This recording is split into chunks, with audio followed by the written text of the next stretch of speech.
Africa's biggest cotton exporter, Benin, builds an industrial park to boost local manufacturing. Cutting shipments of raw materials could also reduce Benin's carbon footprint. Electric vehicles gain speed in marketplace, with the EVs predicted to reach 13% of global auto sales as technology improves, demand increases.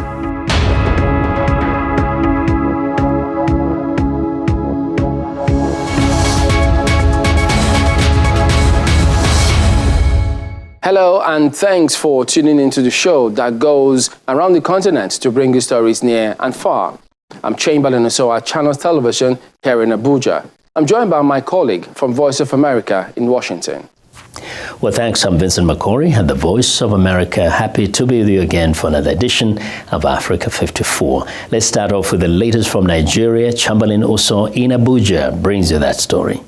The Victims Support Fund is planning to begin vocational training for internally displaced persons in Benue State, Nigeria. The chairperson of the Benue Emergency Victim Support Fund, Mrs. Toyosi Akerele Ogunshiji, made the disclosure when the fund distributed relief materials to some internally displaced persons in Igumale in Ado local government area of the state. She explains that the plan is part of the next phase of the fund, which will witness increased training in the area of agriculture and skills acquisition. These are the internally displaced persons from Eza community in Benue State. They are taking refuge in Igumale in Ado local government area of Benue. They fled their homes after border conflict with Mbo community in Ebonyi State, which is worsened by attacks by suspected herders. They're taking refuge with relatives in Igumale, and the Victims Support Fund have profiled them ahead of these relief material distribution at the local government secretariat. Over 1,000 displaced families are benefiting from this intervention. The fund brought food items and nutritional packs for children. The people are happy. You can see for yourself. When you came here, you see how happy both the children that have received the nutritional packs and then the parents that have received the food items, ranging from rice, beans, maggi, salt, sugar, vegetable oil, palm oil, what have you. And they are so grateful and so happy. Yes, I'm happy, and I greet him that he do well for us. He do well, this food will give us. He do well, and all of us will satisfy with the food. Beyond these items, the fund plans to provide vocational training for the displaced persons in Benue State in order for them to be self-sufficient. As we complete the food distribution after a rigorous 6-month process, we are now moving fully into the economic empowerment in a sustainable way. Because you see, teach a man how to fish is not as impactful as giving the man fish. All right? So give him fish and teach him how to fish, and he will be successful. So we're going into supporting farmers. We're giving them, farm inputs, farm implements. We're going to buy tractors. We're going to give out seedlings. We're giving out fertilizer. We're supporting the ones who want to go into other, skill-based, professions like tailoring, like hairdressing. Some of them also want to go into vocational skills training. We're also going to be investing in, the sustainable economic empowerment of the young people, young women and men. The fund hopes to begin the intervention for internally displaced persons next year across 9 local government areas in the state. Joining me now to discuss the relevance of training, skills development for IDPs is the country manager for Social Welfare Network Initiative, Mr. Emmanuel Osemeka. Glad to have you join us on Africa 54. The pleasure is mine. Thank you for having me. So how would you say training and skill acquisition can be relevant for the sustenance while waiting for them to return to their normal lives and beyond? Skill acquisition is a critical aspect of any livelihood or sustained livelihood system in any given environment. Every displaced person, if not a large pool of displaced persons, most often the displacement you have in Nigeria is either as a result of insurgency, or as a result of flooding, or as a result of the other challenges you have in the Middle Belt, Benue, Nasarawa, and some part of Plateau State. Most often is usually associated with people who are in the rural communities. And many of them, a greater percentage of them, up to 90-95%, are predominantly farmers. And when displacement takes place, what you see is that they are displaced into the city center, and at the city center, they do not have the right skills to be able to survive, pending when normalcy would return to their communities and for them to return. There's usually this back and forth in terms of who should do what. Can you identify what stakeholders, including national and state governments, as well as support groups, can do in this regard? Well, one of the major challenges that Nigeria has had when you speak or you talk about the issue of rehabilitation, restoration, and of course sustainable development for the IDPs. The responsibilities are clearly spelled out, but the challenge has been that the federal government's responsibility has always been to create the policy trust that will enable players, to go through that trust and arrive at the same goal. So within this spectrum, you have players from the international community. Chief amongst them is the United Nations agencies. And these agencies, you talk about WHO, UNICEF, OCHA, WFP, FAO for agriculture, and of course, such likes. Then you have international NGOs who most often work with the UN agencies, and of course, a few national NGOs who are also field partners with a few of the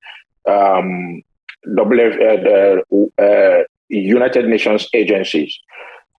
Critically, on the part of the international organizations and the UN agencies, there has been very clear-cut responsibilities, and they have carried on properly with their coordination. But on the part of Nigeria, where it was agreed that we should have a double-pronged approach to the interventions and coordination. So in Nigeria is supposed to head the coordination of the activities, the agencies of government. So you talk about health, you have the Federal Ministry of Health, and of course the State Ministry of Health, whatever the case may be. So appears environment and certain conditions have got to be right, at least minimum standard, before things can be done. But from your perspective, how effectively can these trainings be done considering the environment and condition of the inmates? Well, we don't have. There's no displacement that is, that you can describe as a good environment. Any displacement that takes place and you're putting people in camp-like arrangements. In our case in Nigeria, our camp-like arrangement is a default mode to default back to our default mode of putting people in either abandoned schools or school buildings or new school buildings or thereabouts. School buildings are built for school and in-school learning. You don't have the facility to hold families in such environment. But unfortunately, because we don't have such capacity, we fall back to that mode. And displacement is not meant to last more than 6 months. But unfortunately, in our case, we've had issues where displacement has, dragged up to 6 years and such like. So I think those trainings are very important. We cannot run away from them, because if you move people from that camp-like arrangement back to their community when and after normalcy has returned, you are moving people who hitherto were busy, hardworking, and you took them away to a place where they are not working. They have depended largely on handouts without any form of training. You've raised a group of lazy men, women, boys, and girls. All right, so one more thing, and speaking of which, now, do you think continuing to keep them outside of their homes is sustainable? Absolutely not. There is no sustainability in keeping displaced people in the camp-like arrangement, either in the schools or in a proper IDP setting. There's no sustainability there because one, it is very expensive to keep them. It's very expensive to feed that large pool of people, that number of people. It's very expensive to maintain the wash activities. It's also very easy for them to contract diseases and the rest of them. There, 2, 3, there's no form of job or livelihood activities that they are going to be engaged with in that particular kind of environment. So the most important thing basically is first to consider if their ancestral home or where they were, their homes, where the displacement happened initially before they were put in the camp, is now habitable and safe for them to return. Once that is done, once that is ascertained, then the process of returning them back to their homes, in dignity becomes the next step. So there is no sustainability. When they return back to their homes, that's when you can begin to talk about sustainability. And that sustainability can only also happen when they have some new sets of skills to be able to now live a better life, make a better living as they return to their original homes. Fine place to let it go. Emmanuel Osameka, Country Program Manager, Social Welfare Network Initiative. Thank you for joining us today on Africa 54. Thank you, and God bless you. Want to know what you think about Africa 54 and the stories we covered? Join the conversation on Facebook. The address is Africa 54, and check out our headlines 24/7 on voaafrica.com. After the break, the competition for global influence between China and the West continues with the opening of another Confucius Institute in Africa. Welcome back to Africa 54. I'm Vincent Makori in Washington. For almost 2 decades, the Chinese government has been exercising its soft power through Confucius Institutes at universities around the globe. While universities in the U.S. and other Western countries have been closing these institutes, in recent years, the trend is reversed in African universities where more Confucius Institutes are opening their doors. Kate Bartlett reports from Cape Town, South Africa. Tai Chi, an ancient martial art, is ushering in the newest Confucius Institute in Cape Town. This institute, sponsored by the Chinese government, is the most recent to open in Africa, where some 60 Confucius Institutes are operating. Students can learn Mandarin and Chinese culture. This institute also offers classes on traditional Chinese medicine. The opportunity to travel abroad excites 20-year-old student Jaden Bitterbos, who studied Mandarin in high school. But if I really had opportunity to study in China, I would really take it. This Confucius Institute at the University of the Western Cape is the 6th to open in South Africa and is one of more than 500 worldwide. While the number of these institutes are increasing in Africa, the reverse has been happening in the US and other Western countries. The US and some academics say the institutes interfere with free speech, where some faculty may even self-censor on topics critical of China. Corbus van Staden is with the China Global South Project in South Africa. So if a university, for example, invites a Tibetan representative, then they might get pushback from the Chinese embassy, and now they might also get pushback from the Confucius Institute. Western governments see the Confucius Institutes as propaganda machines for Chinese leader Xi Jinping's ideology and the Communist Party that provide Beijing's perspective on how its government works. How political systems work, how politics work between China and other places. And because we're in the Xi Jinping era, those tend to be highly informed by Xi Jinping thought and by official talking points within the Chinese government. To which extent one sees that as malign propaganda, it's very much up to the local context. My response is very simple. Almost all the universities are sponsored by the Chinese government. So if you don't want to do anything with the Chinese government, then you can't collaborate with the universities in China. Beijing has also gained increasing influence in South Africa over the years. China is the country's largest trade partner.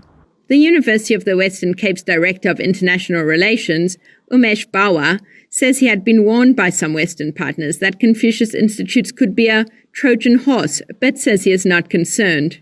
We're very clear about what partnerships we make, and like everything else, we be cautious. We don't do partnership with people who do not share our values.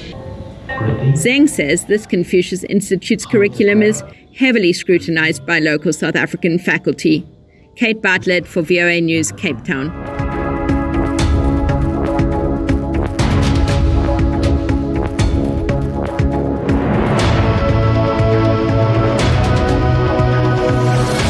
Ghana's vintage enthusiasts give new life to Western clothing wastes. Buy second-hand, make a difference. This is the message two vintage lovers are projecting to the world. The duo, Prince Chris and James Doughty, brought together a movement of young vintage enthusiasts pushing back against the global fast fashion industry by encouraging their peers to shop and wear used Western clothing.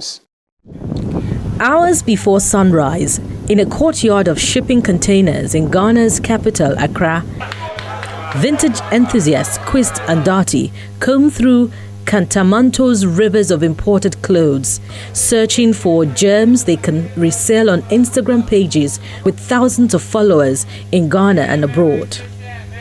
We all know recycling helps the environment if we are being truthful.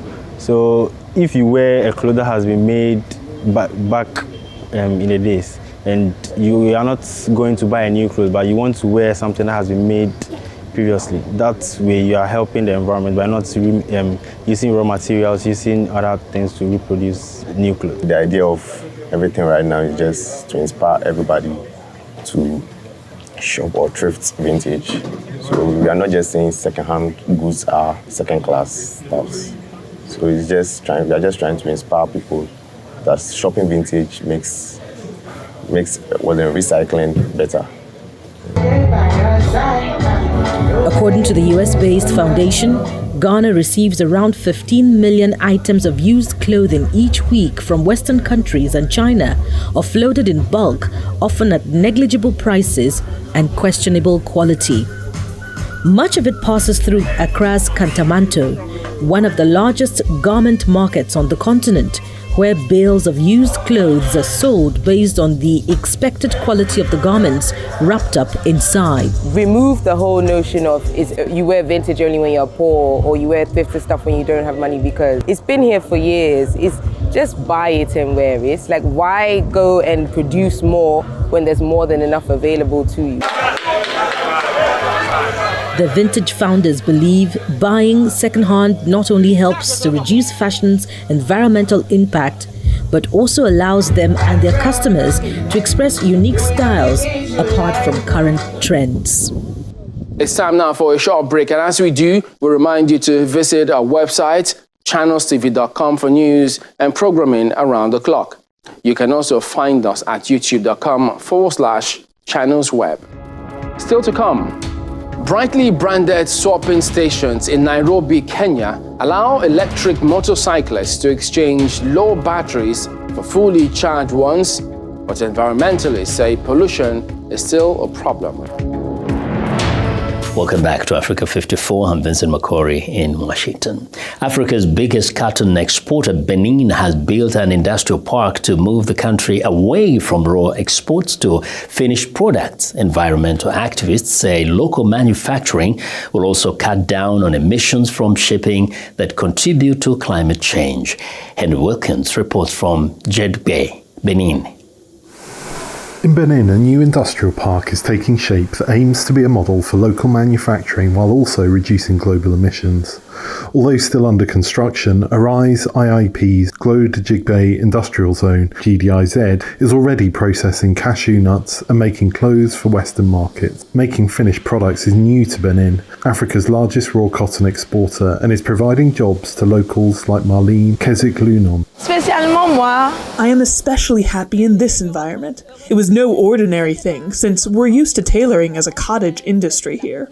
Economists say industrial parks will shape Africa's future as it pivots from the export of raw materials and imports of finished products to local production. If the continent can develop its own manufacturing, that means more money for African economies and lower prices for end consumers. The raw cashew is processed here.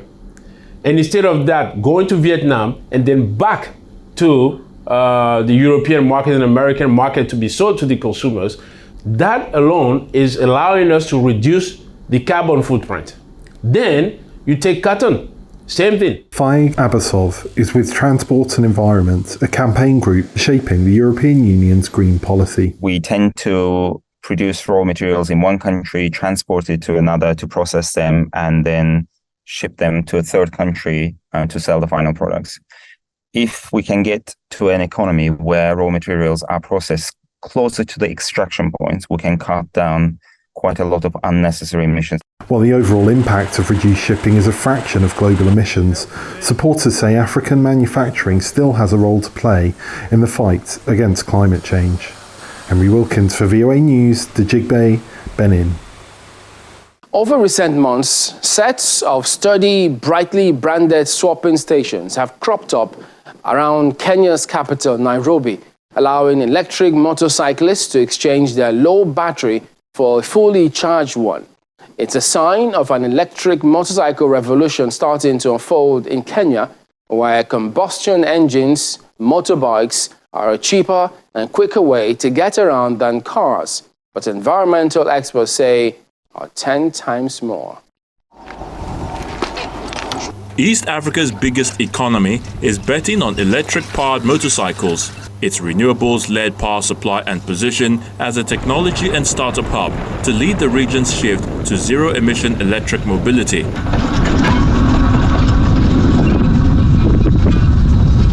The battery swapping system not only saves time, essential for Kenya's more than 1 million motorcyclists, most of whom use the bikes commercially, but also saves buyers money as many sellers follow a model in which they retain ownership of the battery, the bike's most expensive part.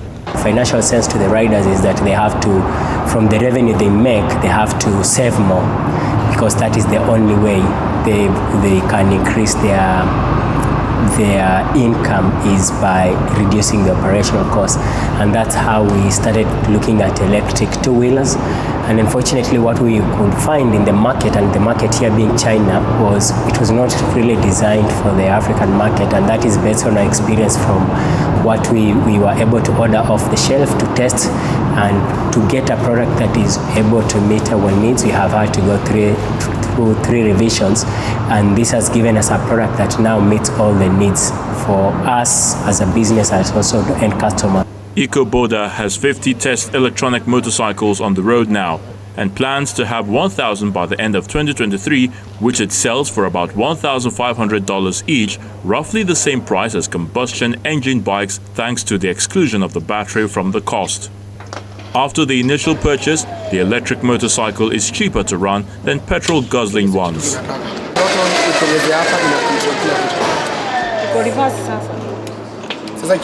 Goods and passenger transporter Kevin Makaria says with the normal bike, he would use fuel worth about 700 to 800 Kenyan shillings each day. But with this bike, a battery swap costs 300 shillings. EcoBoda is just one of several Nairobi-based electric motorcycle startups working to prove themselves in Kenya before eventually expanding in East Africa. The sector's still really early. We're currently putting 120 bikes on the road. By the end of the year, we'll have 250 on the road with 700 e-bikes as well alongside them. So we'll be getting close to that 1,000 vehicles on the road point this year. Next year, we'll be building at least 6,000 to 7,000 electric bodas and also launching a personal commuter scooter product, which we're really excited about. We expect to do 3,000 to 4,000 of those as well for Nairobi.